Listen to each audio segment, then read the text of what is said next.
Hi, I'm Linda Stone. I'm the owner of City Flowers in New Buffalo, Michigan, and today I'm going to show you how to make a holiday Christmas centerpiece in a basket.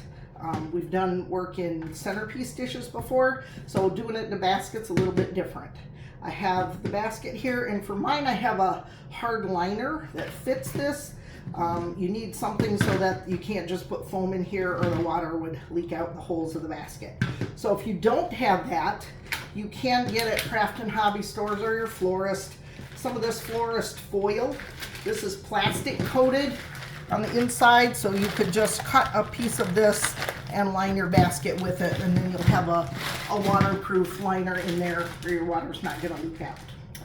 Okay, so I've been soaking my foam. If you throw it in the pan of water and just let it hydrate, you don't want to press it down. You don't want to push it or you'll trap air in it, and then your flowers won't hydrate properly either. So we're just gonna do this, get it in here, and I put a smaller piece in the bottom just because I want to raise the foam a little bit higher than the edge of the basket. The pine pieces that I'm working with are a little bit thick stemmed, and I want them to kind of hang over the edge. So in order to accomplish that, I need the foam to be a little bit higher than the edge of the basket, which I'll explain it as we go. Okay, so first thing we're gonna do is tape the foam in the basket. This is an Oasis product, a wet tape. This is 1/4 inch wet tape.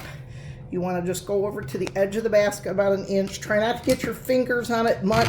The oils from your fingers will make the tape not stick. So just touch it as little as possible. Just touch the end, and I'm gonna go at a diagonal here on each side. That's gonna hold the foam in there. And then when you are finished, I'm not gonna do this right now, but make sure that you add water to your liner here to keep your flowers fresh. Usually in foam, I'll add water about every other day to the arrangement. So, okay, I've got some various greens here. Got some Dusty Miller. I have blueberry juniper. I've got some pine, which I am not certain what variety of pine this is. And I have some cedar and boxwood. So we're gonna mix all this up. Sometimes when you're working with pine, if you cut it fresh, it can be very sappy on your hands. A little trick for that, baby oil. Wet them down with baby oil, rub them together, and just wipe them on a paper towel. That'll take all the sap off. So you can either go out and cut fresh greens if you're in the country, or you can buy these usually in bundles at florists, or sometimes even grocery stores will sell bundled greens at the holiday time. So you want to strip off all these little needles that are at the bottom, because you don't want to push those in the foam. And if you can see, I'm inserting this at an angle so that it flows down over the edge of my basket. I don't want to stick it straight up or straight out. I want it to have a nice downward flow from the center. So I'm just going to cut pieces that are going to kind of lay in there, again stripping off the little needles. Some of the pines, like blue spruce and certain ones, I don't know all the names of my pines, the needles can be very sharp. I try to use the softer needled ones when I'm working a lot with this, because they can really tear up your hands if you use too many of the sharp ones, so be careful of that. Okay, I'm just going to put a few more pieces of this around, and then we'll start layering with our other greens.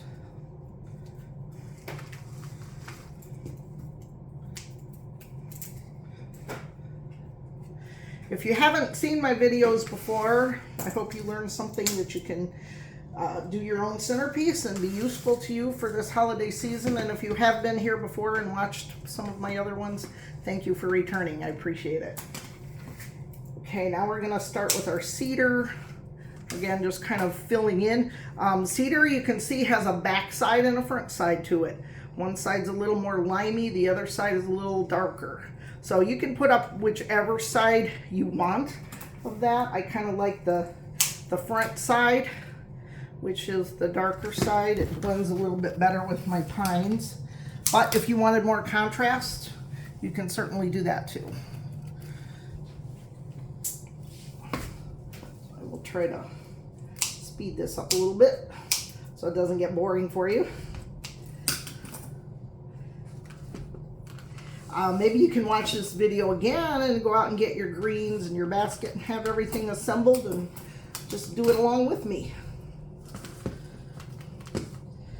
Okay, it's starting to have a nice shape. I've got something right here that I don't like on my pine. Starting to have a nice downward flow to the sides of the basket. And I'm going to put some juniper. This has the little silver berries on it, which I love. And again, I'm stripping the bottoms of this so that when I push it into the foam, I'm not going to have needles in my foam.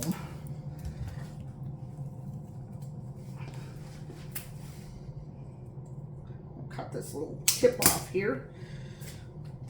It's helpful to have a wastebasket right at your side and just throw all that in there. It kind of keeps the mess contained a little bit while you're working.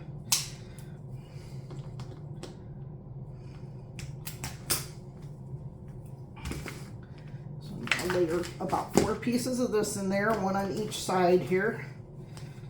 And they don't always have to be even. I like things that are a little bit asymmetrical rather than just everything nice and even. And then I have some Dusty Miller, which I love the silvery tones of this with the pine. This is stuff that I actually grew in my yard and I cut before it froze. We live in Michigan, so it gets a little cold here, but I went out and cut this a few weeks ago before we had a hard frost and just put it in buckets of water in my flower cooler, and it'll keep well through Christmas. I'll be able to use it all season. So I like the silver tones with it. It picks up the nice blue tone of the blueberry juniper. And you can see you don't have to use the whole piece. You can cut the laterals off of this and just use smaller individual pieces. And then if you need one that has a longer stem, you can use that whole piece. So I'll layer some of this in there.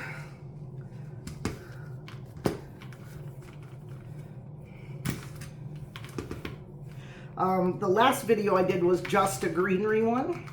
So if you saw that, this is kind of on the order of what that was.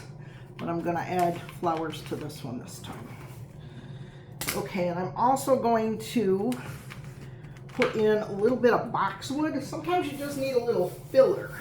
So this is boxwood also that I cut. And we can use pieces of this. You don't want everything flat. You want some pieces sticking out longer than other pieces. You want different textures, different shades, different colors. Even if you're just doing greenery, it makes it more visually interesting to look at. And the different textures of, you know, the velvety of the Dusty Miller versus the shininess and the softness of the pine just make your whole piece visually interesting to look at it. And that's what it's all about, is you're looking at this. So you want it to be a joyful experience for your eyes. Okay, I'm gonna move my greens because I've got that pretty well filled up. And now I am going to just clean this off a minute. Okay, I used carnations in this, and Alstroemeria carnations. A lot of people do not like them. They kind of have a bad rap, but they are the longest lasting flower I think you're gonna get. You're gonna get a lot of bright color for the holidays. That red looks really good with the basket that I chose. The other flower I'm gonna use in this is Alstroemeria, or sometimes people call this a Peruvian lily. This is another long lasting good flower that you're gonna get good mileage out of. And I see I have a broken little bloom here, so I'm just gonna snip this one off at the base, and then I can still use the rest of the piece. So I'm gonna cut this.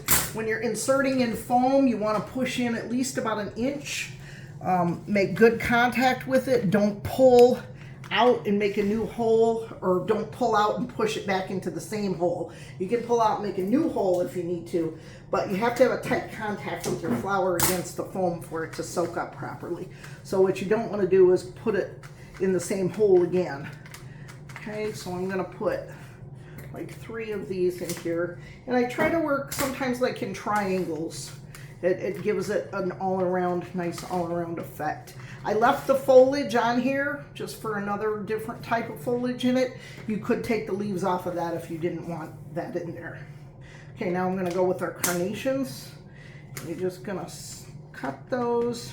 Again, I start at the bottom and kind of work in triangles. I only have 2 of the big white ones, so I'm going to alternate those, put those one on each side, so I have a diagonal line going this way with those. Now we'll do this one is called a peppermint. This is actually a natural color. It's not dyed. I think it's beautiful. You can only usually get these around the holidays. They're not available for florists all year. I'm not sure, but I believe these are grown somewhere in South America, as most of our florist flowers are. Colombia, Ecuador, Brazil, Chile is where most of the flowers that we enjoy here in the United States are grown. The U.S. does not have very many commercial flower markets left. The labor is too high here, and it tends to be cheaper to ship them all the way from South America. So, okay, now I'm going to put 1 peppermint right up in the top, slightly higher than my handle, because if I was going to put this lower than the handle, then the handle would be the focal, and I don't want that. I want the flowers to kind of soften the handle and for them to be the focal point. Okay, so now I'm going to go with my solid reds, inserting those, and I'm just going to work in between where the other ones are. I have some mini carnations here too that we'll add at the end.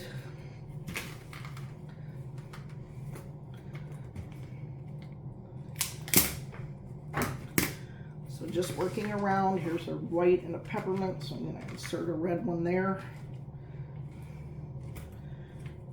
And now I'm going to cut off all the little laterals of my mini carnations because I don't need to use this in one piece. I can insert each one of these little buds as a separate little piece. Now this one, if I wanted to leave this whole and intact, and I think I might do that, I can, because if I cut these up here, I think these laterals would be too short to push into the foam. They would be way back here, and you don't want that. You want your flowers not to look crammed in there, just to look like they're growing or flowing out of the basket. Okay, so now that I've got them all cut, I'm just going to go around and insert the color where I think it looks good. Sometimes you just have to use your own. See, now this one is a little bit short, so I actually don't think I'm going to put it in here, because if I were to insert it all the way into the foam, it would be way back there, and you can see how that looks. That doesn't look like it belongs there, so we're just going to take that little guy out, and we'll put him in a little shot glass or something, and we can still enjoy him that way. So, if you have buds on the carnations, I like those. Again, a different texture. Usually they will not open, but every once in a while you get one that will. That one's another little shorty. Let's try to put this one right here. And now we've got a few red ones.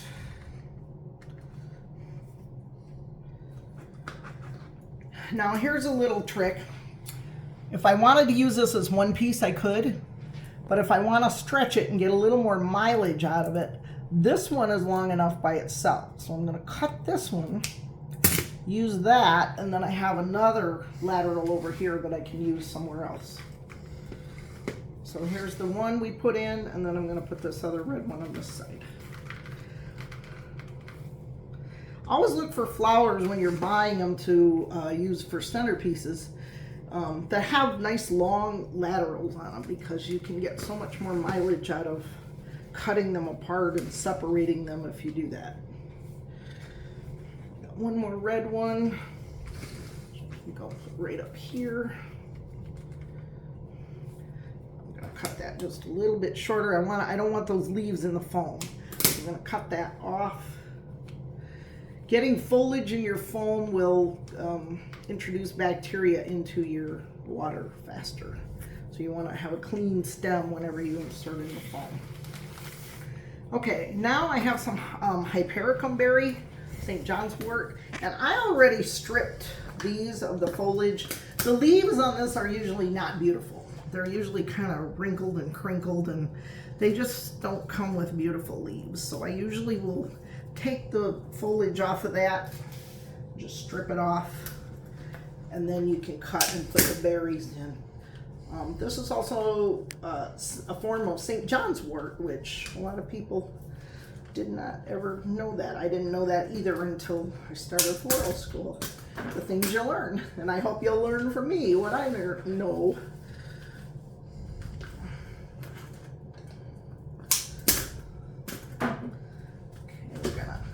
We've got 5 of these, so we're just gonna place these strategically around. Again, a little bit over the handle here, trying to make the handle not be the focal point. Put one down here low. Sometimes it's just eyeballing where to place things. You don't always have to have a certain pattern or match things from side to side. I kind of like irregular, asymmetrical look. Okay, so there's our flowers in our basket. I'm going to show you one more thing, how to do a bow. Okay, so I'm using a number 9. This is a little bit of a wired, it has just a wired edge on it, so it holds its shape better. This is a little bit easier to use than something that's really floppy. So I'm going to take this and determine how long I want the tail to be. So I want it about right there. And I'm going to make a loop, grab it with my fingers, pinch and twist this bottom ribbon. This takes a little bit of practice. This took me a long time to learn, but I'm just going to show you the technique. So just pinch your ribbon. Your fingers have to be kind of flexible to hold all this. So I'm going to make another loop about that same size, pinch again, twist. I'm going to do 3 on each side. It's hard to cut your ribbon off first because you really don't know sometimes how much you're going to use. So it's easier just to use it right off the bolt so that you don't run out before you're finished with the bow you want to make. Okay, so now that I've got it all there, I'm going to, this is a wired floral pick. You could also just use wire if you didn't have the wood pick. But what the wood pick does is once it gets inserted into that wet foam, the wood swells and it won't shift around in there. It won't cut your foam like just plain wire does. So I'm holding this, pinching this between my thumb and my 3rd finger, and I'm going to push this pick right through that little hole in my hand. And I'm going to bring the wire around the center of the bow like this. And I'm gonna just push all this up. I don't know if you can see this. I'm gonna twist this wire tight like that. And then the end of the wire, I'm just gonna wrap around the pick. Now these picks, again, you can buy at a craft store, Hobby Lobby or whatever, Michael's, any of those craft stores. And then I have some different scissors. Don't cut ribbon with the same scissors that you cut flowers because they're usually not going to be sharp enough and you won't get a nice end on your ribbon. So I'm going to just snip this off and then decide where I want this. I think this looks like more the front of my arrangement. The reason for that being mainly this carnation. The face of this carnation is on this side. I mean, it still looks pretty from the back side, but if you can tell, this is the front. This faces this way and everything flows from that point down. So now I'm just going to find the spot where I want this. And maybe it means moving a flower or something. I might take this little carnation out here and reposition that so that I can put this bow right here, pushing my pick into the foam so that it holds. And then just arrange your loops how you like them. I'm gonna put this little guy right up here. And you could add, if you wanted this a little bit more natural, you could add pine cones to this. There's all kinds of different things. White birch looks beautiful. So there's so, in floral design, it's just endless. So it's all about your creativity and what you like and what you have on hand to use. And you can make something beautiful out of all different kinds of things. So I thank you for spending this time with me. I hope this was interesting and educational for you. And I'll see you again soon.